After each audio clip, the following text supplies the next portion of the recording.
A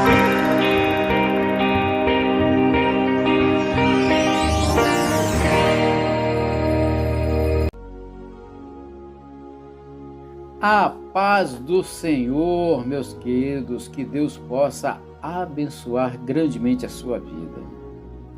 Nós estamos nesses dias falando sobre a fé.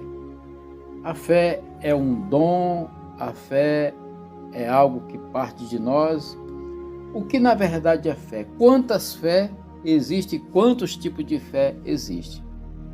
Bom, meus queridos, o dom da fé, ele não é diferente da fé que Deus quer tratar em nós, porque não tem distinção.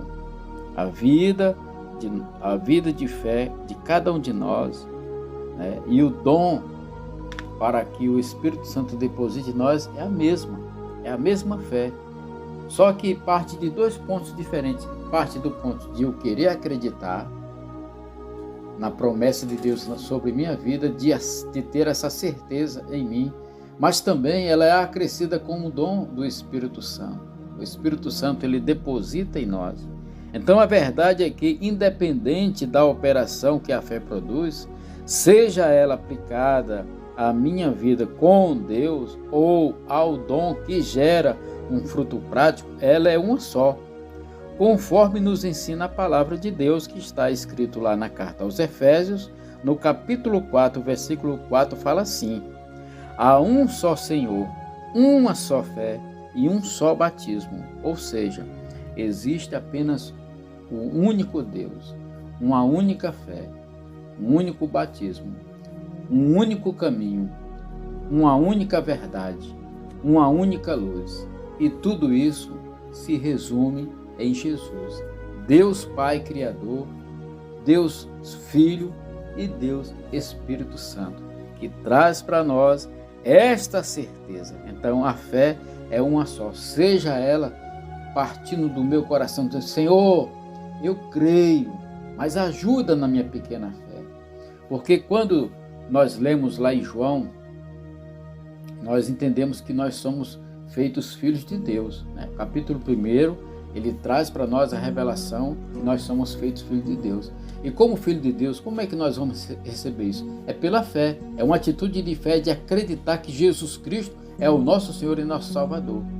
Quando nós lemos aquela passagem que está lá no Evangelho de Marcos, no capítulo 9, nós vemos a transfiguração, podemos ler em Marcos, em Lucas, né? Quando Jesus Cristo ele vem descendo do monte, ali da oração, que ele encontra aqueles pessoal discutindo, e aquele homem está ali, ele fala: Senhor, eu creio, mas me ajuda na pequena fé. Então Jesus, ele entende que nós, como seres humanos, a nossa fé, ela é pequena. Ele chega a comparar a nossa fé, se a tua fé for igual do tamanho de um grão de mostarda, ou seja, não se pode mensurar o tamanho de uma fé, não se pode medir o tamanho de uma fé. Mas uma atitude de fé pode mudar muito o efeito das coisas. E quando nós temos essa atitude de acreditar em Deus, o Espírito Santo ele vai nos encher com esta fé. Por quê? Porque se eu creio, o Espírito Santo está em mim, com certeza ele vai depositar em mim esse dom. Então isso é Deus que além de provocar em nós esta curiosidade de saber o que é fé, ele vai colocar a fé em nosso coração. Mas é necessário que eu dê o primeiro passo. É necessário que nós demos o primeiro passo em sua direção. E a fé, ela tem que acompanhar com as nossas atitudes, com a nossa obra, porque Deus já preparou obras para que venhamos a viver na sua presença, né? Outro ponto de erro é considerar que a fé não produz fruto. A fé, ela produz fruto. A fé, ela produz fruto. Muitas pessoas não entendem que a fé genuína produz necessariamente frutos genuinamente de Deus.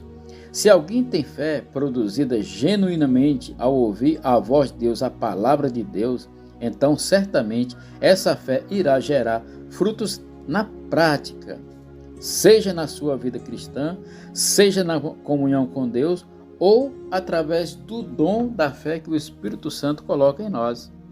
né? Quem nos ensina essas coisas é o apóstolo Tiago em sua carta. Ele diz assim, Tiago capítulo 2, 17, fala: assim também a fé, se não tiver obras por si, só está morta. Então, que obras são essas? Meus queridos, a obra do Espírito Santo, ela é vasta, ela abrange em todas as áreas da nossa vida, né? Na nossa fé, a credibilidade com Deus, de ajudar. Então Deus ele vai agir na minha vida, na sua vida, conforme a sua vontade. Nós não somos todos iguais. Eu não sou igual a você, você não é igual a mim. Eu não penso igual a você, você não pensa igual a mim. Assim como o corpo tem vários membros, o corpo de Cristo também tem vários membros. Cada um tem uma função no reino.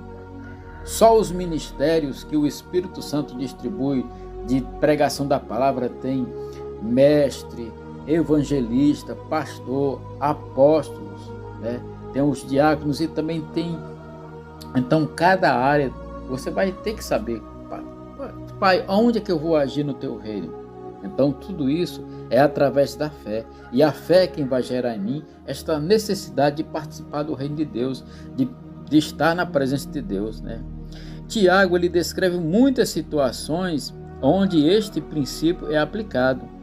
Um dos que pessoalmente gosto é da prostituta Raabe. Ela era uma prostituta em Jericó, na cidade que foi tomada pelo povo de Israel.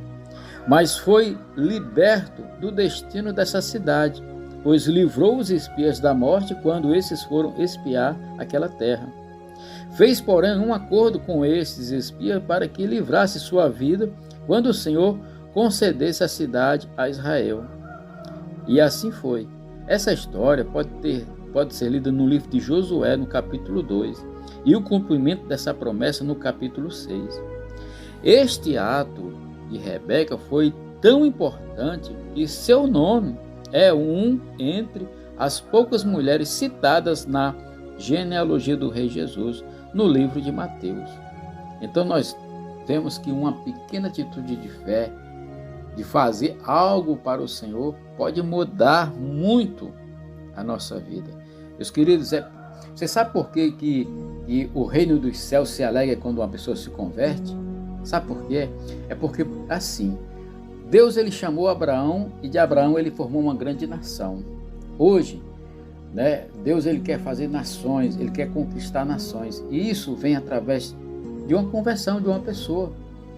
Às vezes um pastor ele prega a mensagem e aí você entende aquela mensagem quando você começa a investir no reino.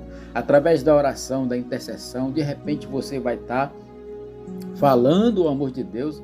E talvez você fale do amor de Deus para uma pessoa que Deus vai usar lá na frente.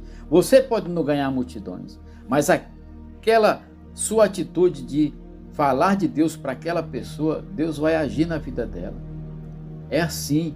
Então, através da sua vida, você gerou uma vida para Deus, levou uma vida para Jesus. Jesus tratou daquela vida, Jesus transformou aquela vida e a partir daquela vida ela vai gerar outras vidas. Por isso que há festa no céu. Porque por um pecador que se arrepende, ali os anjos contemplam que muitos ainda virão através daquela vida que se converteu, através da minha vida que se converteu. Então é assim que funciona. Deus, ele é poderoso. Deus é quem sabe todas essas coisas. O que nós temos que entender, na verdade, é aceitar. Nós não temos que estar entendendo, fazendo teologia de nada. Nós temos que aceitar a fé, aceitar a palavra, viver de fé, sabe, buscar. Porque é um único Deus, há um só caminho, uma só fé, um só Senhor. A palavra de Deus nos afirma isso, né? Porque em Hebreus fala que a fé é o firme fundamento das coisas que se esperam e a prova das coisas que não se veem. Nós não vemos, mas nós acreditamos. Eu não vejo, mas eu acredito. Por quê? Porque eu tenho essa esperança no meu coração e a esperança viva que o Espírito Santo tem colocado. Porque eu tenho buscado, eu tenho lido a palavra, eu tenho lido, eu tenho ouvido, eu tenho buscado compreender, eu tenho buscado me envolver neste relacionamento meu com Deus. Para quê? Para que através da minha vida, a sua glória, o seu poder possa ser manifestado. E tudo isso começa a partir de uma atitude de fé. Quando eu decido aceitar Jesus como meu Senhor e meu Salvador. Meus queridos, Jesus está voltando. Jesus está voltando. E se você continuar até aqui comigo, eu peço, em nome de Jesus, volta para Jesus, aceita Jesus como teu Senhor e Salvador, procura uma igreja perto de sua casa, comece a procurar uma congregação que você possa se sentir bem e que o Senhor possa te abençoar. Você procure pessoas que estão caminhando na fé. Para quê?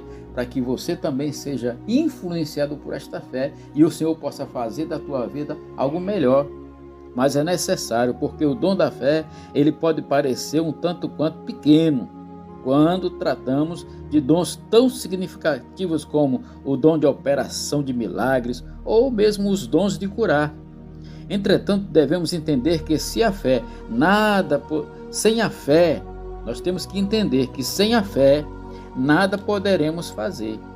Conforme cita o texto lá em Hebreus, a fé é o firme fundamento, ou seja, para que eu esteja fundado e firme na minha caminhada com Deus, a fé é esse pilar que eu tenho que alicerçar na palavra de Deus. Quando falamos acerca do dom da fé, também podemos dizer que esse dom é um dom fundamental. Por quê? Porque com esse dom nós vamos aumentar a nossa caminhada, nós vamos entender, né? Na verdade, quando eu falo entender, é aceitar a palavra de Deus em nossa vida. Porque realmente sem fé é impossível fazer qualquer coisa, a começar de ter uma intimidade com o Senhor. Deus não se agrada com quem anda duvidando da sua palavra, com quem anda colocando diante dele os seus problemas, suas necessidades e depois fica querendo resolver. Não, se você colocou a sua vida na presença de Deus, comece a caminhar como uma palavra diz, praticando, né? Aí você me pergunta, mas como é que eu faço isso, meu irmão? Você tem que se prostrar na presença de Deus. Deus vai falar contigo. Deus vai te mostrar o caminho. Não te desespera. Se tu colocou a tua vida na mão do Senhor, procura observar o mandamento, procura observar a palavra, procura te colocar dentro do Senhor Jesus. E procura desvencilhar desse mundo. Este mundo ele já está no mal. Este mundo já está no mal. As coisas desse mundo tendem a caminhar contra Deus. As coisas deste mundo tendem a caminhar contra Deus. Por isso, nós temos que ter uma atitude radical, buscar uma vida com Deus, orando, consagrando, lendo a palavra, sabe? Lendo a palavra, ouvindo quem está perto de Deus, buscando conhecer esse Deus, porque Jesus Cristo ele está voltando. Jesus ele está, sabe, dando um alerta para mim, um alerta para você que as coisas estão se cumprindo. Quando você olha para as notícias que estão correndo o mundo, meu irmão, a falta de fé está muito grande. As pessoas estão acreditando nos seus potenciais, estão acreditando nas suas capacidades e estão se esquecendo de procurar aquele que é o autor de tudo isso. E estão apagando a fé em Deus e, sabe, e colocando a fé em meu irmão. Deus, ele é poderoso para fazer muito mais, mas é necessário que a palavra dele esteja em mim, esteja em você. Então, nós temos que entender, se nós desejarmos ter uma comunhão e intimidade com Deus, necessariamente nós precisamos de fé. E se a gente não tem fé, sabe, pede ajuda, Senhor, me ajuda, me ajuda. E quando Deus começar a te ajudar, você vai começar a entender, aliás, começar a viver, né? Você vai começar a viver na presença de Deus. Então, quais são os objetivos, né? Os objetivos práticos de uma vida de fé é conhecer a palavra, sabe? É ler a palavra, é buscar as promessas do Senhor, é buscar, sabe, estar na presença dele. Olha só, em Atos, no capítulo 8, Atos capítulo 6, versículo 8, está dizendo assim: e Estevão, cheio de fé e de poder, fazia prodígios e grandes sinais entre os povos. Olha só, e Estevão, cheio de fé e de poder. Irmãos, como é que a pessoa pode se encher de fé? Se a fé nós não podemos ver, se a fé nós não podemos medir. Isso é um dom também. Então, quando nós ouvimos a palavra, nós ativamos a nossa fé. e buscamos em Deus e Ele vai nos encher. Mas temos que estar ali, ligado, acreditando, sem duvidar que Deus vai fazer. Irmãos, muitas vezes pode parecer, como dizer assim, mas como se eu não estou vendo? Mas não tem que ver mesmo não, você tem que acreditar, você tem que aceitar. E para o mundo, para as pessoas, para mim, para você, que somos pessoas normais, pode até parecer loucura, mas nós temos que ser loucos mesmo, louco para Jesus, louco por essa palavra, saber que para o mundo isso é loucura, mas para nós que acreditamos, é poder, irmãos, isso é poder de Deus, palavra de Deus é poder para nós, é escudo, é lâmpada, sabe? A palavra de Deus, quando ela diz lá no Salmo 109 que ela é lâmpada para os pés, está dizendo o quê? Que quando nós estamos meditando na palavra, quando nós estamos lendo a palavra, nós vamos saber fazer as escolhas certas. E isso tudo é gerado através da fé. Quando eu acredito na palavra, a fé vai gerar em mim uma certeza de que eu vou fazer uma escolha certa, porque eu estou baseando a minha vida na vontade de Deus. E aí a nossa vida vai ser acrescida, nós vamos nos encher de fé. Por quê? Porque a palavra está fazendo parte de nós. Amém? Meus queridos, se você ficou até aqui, eu quero te agradecer em nome do Pai, em nome do Filho, em nome do Espírito Santo. E a minha oração neste momento, Senhor Pai, em nome de Jesus, abençoa este meu irmão, esta minha irmã, abençoa, Pai, a sua família, abençoa os seus negócios. Senhor, vai quebrando as correntes. Pai, em nome de Jesus, vai libertando, Pai, esta família, vai libertando esta vida. Eu oro pelo meu irmão, pela minha irmã, pela sua família, pelo seu trabalho, pelos seus negócios e tudo que ele tem colocado na tua presença. Senhor, age, Senhor, enche o coração deles de fé, enche a sua vida de fé, para que eles possam, Senhor, cada vez mais buscar conhecer o Senhor, ler a tua palavra, meditar, buscar, estar na tua presença, para que assim como Estevão, nós também possamos estar cheios de fé e de poder e fazer prodígios e grandes sinais entre a nossa família, entre o nosso trabalho, nossos colegas, nossos irmãos, entre aonde a gente for, porque foi para isso que o Senhor nos chamou. E que as obras, que a fé venha gerar em nós, obras de arrependimento, obras de devoção ao Senhor, obras de amar ao próximo, obras de pregar o Evangelho e frutos e obras para que possamos glorificar o Teu nome. Pai, no nome de Jesus, que eu abençoo a cada um dos meus irmãos, hoje e para sempre. Em nome do Pai, do Filho e do Espírito Santo. Amém.